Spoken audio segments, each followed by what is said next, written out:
Xavier Perret, bonjour. Merci d'avoir accepté l'invitation sur Nemosus TV. On est aujourd'hui à la CMA, la Chambre des métiers et de l'artisanat du Gard. C'est pas nous qui avons décidé avant de parler de chambre des métiers, mais bon, on a dans la chambre de commerce, dans la chambre de métiers, ça vient de Paris. Voilà. Moi, j'ai pas plus d'explications à donner que ça, donc c'est ce qu'on dit, donc on va dire chambre de métiers. Est-ce que aujourd'hui vous pouvez nous parler de votre parcours, Monsieur Xavier Perret? Alors, le parcours est assez simple. Moi, je suis venu à l'artisanat un peu sur le tard parce que j'ai fait des études universitaires et j'ai découvert la couverture en roseau, qui est un métier traditionnel, un métier d'art. J'ai commencé par faire des cabanes de gardiens avec mon père qui m'a tout appris, une entreprise familiale. Après, j'ai dévié, on va dire, sur la menuiserie et la charpente pour faire toute une gamme d'aménagements d'extérieur pour les professionnels du tourisme. Voilà, ce qui fait de moi maintenant un couvreur, un charpentier et un menuisier.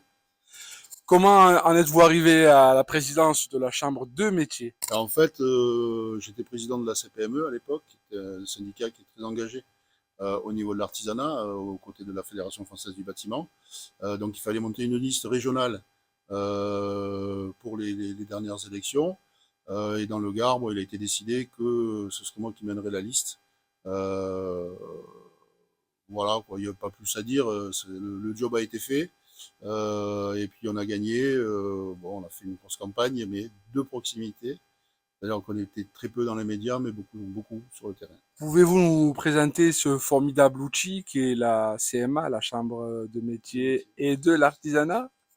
Alors oui, c'est simple et compliqué à la fois.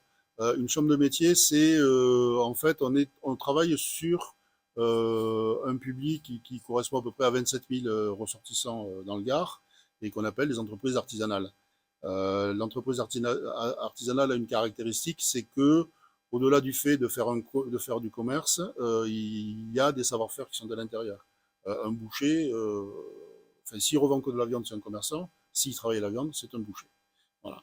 Et donc nous, on est sur les savoir-faire. On travaille beaucoup donc à la protection et au développement de ces savoir-faire, notamment par le biais de l'apprentissage avec notre CFA, Centre de formation des apprentis, qui fonctionne quand même assez bien. On a à peu près 600 apprentis dans divers métiers et ça permet justement de donner de l'énergie à ces savoir-faire pour qu'il y ait des reprises, des continuités, parce que c'est très bien qu'à l'heure actuelle, on a des problématiques de reprise. Moi, j'ai un tiers, grosso modo, des effectifs qui vont partir à la retraite d'ici 7 à 10 ans. Donc, il faut quand même pouvoir remplacer. Et là, on est sur des enjeux que, par exemple, les communes connaissent très bien, de revitalisation de centre-ville, par exemple, ou de maintien de l'activité. Si on n'arrive pas à trouver ce fameux boucher, ben, il n'y a pas de boucherie. Peut-être que je vais me répéter, mais de quelle manière défendez-vous les intérêts des artisans et commerçants? C'est une manière, on va dire, on va travailler, nous, beaucoup avec les organisations professionnelles. Alors que beaucoup de métiers sont organisés enfin, sous forme de syndicats, on va dire, notamment par exemple les boulangers, on parlait des bouchers, mais on parle du bâtiment, enfin bon. Donc il y a des organisations professionnelles qui sont spécialisées, avec qui on travaille, hein, pour justement faire la promotion de l'artisanat. La chambre de métier, c'est pas un syndicat. La chambre de métier n'est pas là pour des intérêts catégoriels. On est là pour promouvoir l'artisanat, on est là pour développer l'artisanat de façon raisonnée et raisonnable. Donc on n'est pas dans l'opposition avec, par exemple, la préfecture, qui est notre tutelle, avec qui, par contre, on a un dialogue constructif continu pour faire en sorte que, justement, nos artisans, quelque part, donc, soient bien représentés et, d'autre part, soient entendus. C'est la manière dont vous les accompagnez, en fait, c'est ça, vous les accompagnez sur les démarches tous les jours. Alors ça, c'est justement l'essence de la chambre de métier qui est au-delà de faire de la formation, c'est d'accompagner avant la création, pendant la création et après, jusqu'à la cession, à la vente de l'activité artisanale. Euh, le problème, c'est que ce qu'on remarque, c'est qu'on ne peut pas tout faire. On aimerait tout faire, mais on ne peut pas tout faire.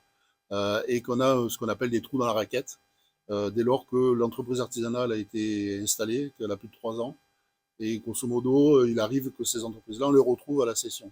C'est-à-dire que tout le temps qui a passé, ce sont des gens qui ont cotisé, à la chambre de métier, mais qu'on n'a pas vu. Et donc le petit plus, là, c'est justement de développer les offres de services à ce public-là, pour qu'ils puissent s'améliorer dans leurs compétences, mais aussi dans leur façon de gérer. Quand on parle de circuits courts, quand on parle de responsabilité écologique, voilà, c'est des thématiques sur lesquelles la chambre de métier euh, est présente. On a une problématique dans le Gard, les intempéries. On fait partie des départements qui sont quand même touchés relativement souvent. Je crois que c'est plus de la moitié des constructions. Peut-être que je dis une bêtise, mais c'est une proportion de 30 à 50%, on va dire, qui sont en zone inondable. Donc forcément, on va y retrouver des commerces, on va y retrouver des industries, on va y retrouver de tout. Moi, je me suis posé la question, c'est que on a un fonds d'indemnisation qui est historique, mais on est là pour, ce fonds est là pour aider à remplir le frigo quand l'artisan a tout perdu, c'est-à-dire quand c'est trop tard. Et là, moi, j'ai demandé, je travaille avec les services les pompiers, le SDIS, à mettre en place des formations, on va dire des formations de résilience, pour apprendre aux professionnels de se défendre vis-à-vis, par exemple, du feu, vis-à-vis des inondations. Alors, c'est pas le truc d'éteindre le feu ou d'arrêter une inondation, mais c'est d'être préparé. C'est-à-dire que si vous savez que vous êtes en zone inondable, un orage, même si on n'est pas en alerte orange, mais vous savez qu'il y avait un orage, etc., il faut savoir mettre ces outils en sécurité. Parce que si vous êtes inondé, que vous perdez tous vos outils, vous avez tout perdu. Si vous êtes inondé, que vos outils sont sauvés, ben vous pouvez repartir. C'est simple, hein, mais moi je préfère former des artisans à se préparer plutôt que d'arriver derrière en disant je vous donne un chèque. Voilà, c'est important.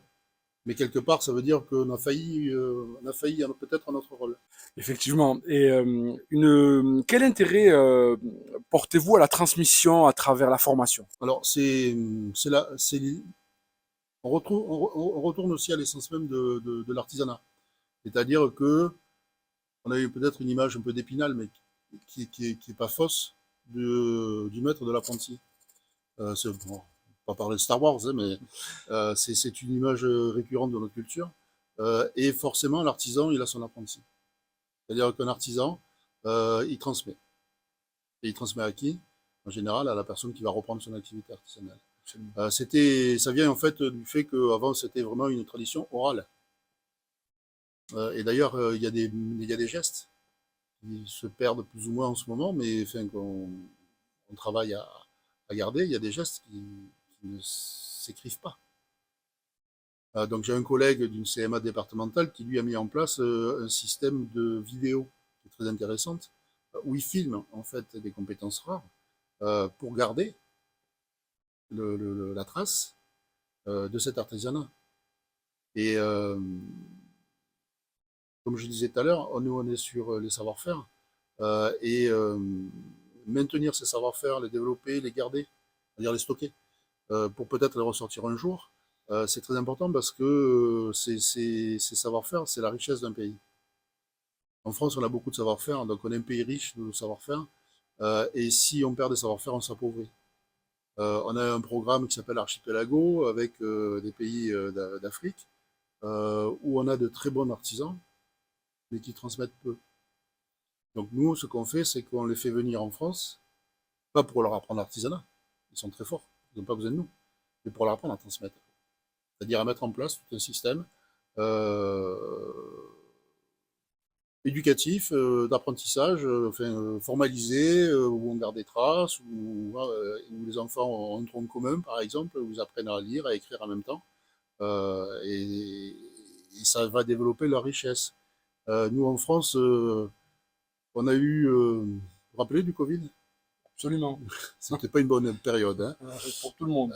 Et on s'est rendu compte que dès lors qu'on fermait les entreprises, elles étaient en difficulté. Alors ça, c'est pas très compliqué à comprendre, hein, mais on a eu très peur de perdre des savoir-faire. Vous avez euh, dans en région Occitanie Airbus, qui mondialement domine le marché de l'aviation. Quand Airbus a arrêté ses commandes, l'État s'est retrouvé avec un problème, avec des sous-traitants qui, à 90% travaillaient pour Airbus, sur un savoir-faire qui était unique et qui n'existait pas ailleurs. Et que si ce savoir-faire disparaissait, on était bien embêté.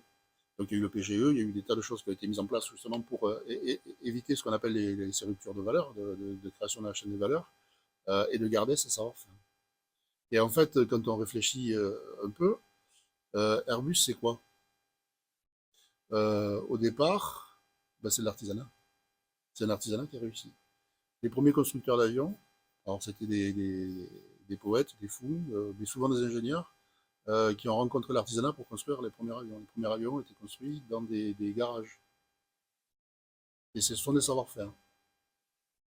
Et on est vraiment voilà, sur le rôle de la CMA, qui est justement de la préservation et du développement de ces savoir-faire. Quelle valeur ajoutée vous apportez, Xavier, à la CMA? Euh, C'est une très bonne question. oui, non, mais je ne me pose pas ce genre de questions. Vous savez, euh, moi j'ai un principe, on est sur une mission.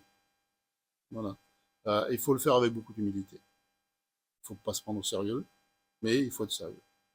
Donc, travailler avec tous les élus, parce que la CMA, c'est 25 élus, qui peuvent être de plusieurs bords, si on peut parler comme ça. Moi, j'ai décidé dans le département que tous les élus, dans la mesure où vous avez envie, devaient travailler pour l'artisanat, et chacun a ses missions. Même s'ils étaient dans la liste opposée, moi, ça ne me gêne pas. Pour l'intérêt général Pour l'intérêt général, des artisans. l'intérêt général, je vais prendre l'exemple de Christophe Hardy. Christophe Hardy, qui est le président de l'UDP, qui est pas forcément, on va dire, qui ne devrait pas être un ami en fait. En fait, si c'est un ami, mais depuis longtemps. Il est boulanger. Qui mieux que lui peut s'occuper des boulangers?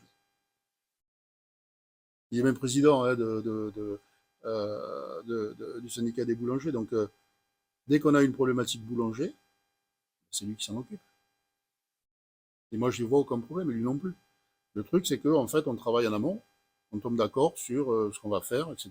Donc lui, dans ce cas-là, il est apporteur d'idées. Et puis, voilà, on arrête une politique et puis on le fait. Et je pense que ça devrait fonctionner comme ça à plein de niveaux, parce qu'on est face à des problèmes, enfin, des restrictions budgétaires, des besoins de plus en plus importants de la société, un désintéressement aussi de notre public pour leur champ de métier. On le voit d'une élection à l'autre avec une diminution forte du nombre de votants. Mais c'est pareil pour une commune, c'est pareil pour les députés, c'est pareil pour la région, etc. On voit que les gens s'intéressent de moins en moins à leur vie, on va dire, démocratique. Et nous, on est là, on a quand même beaucoup de responsabilités. Et donc, on doit jouer le jeu en toute humilité. Xavier Perret, l'interview touche à sa fin. Je te remercie infiniment d'avoir accepté l'invitation et à la prochaine. Merci Xavier, au revoir.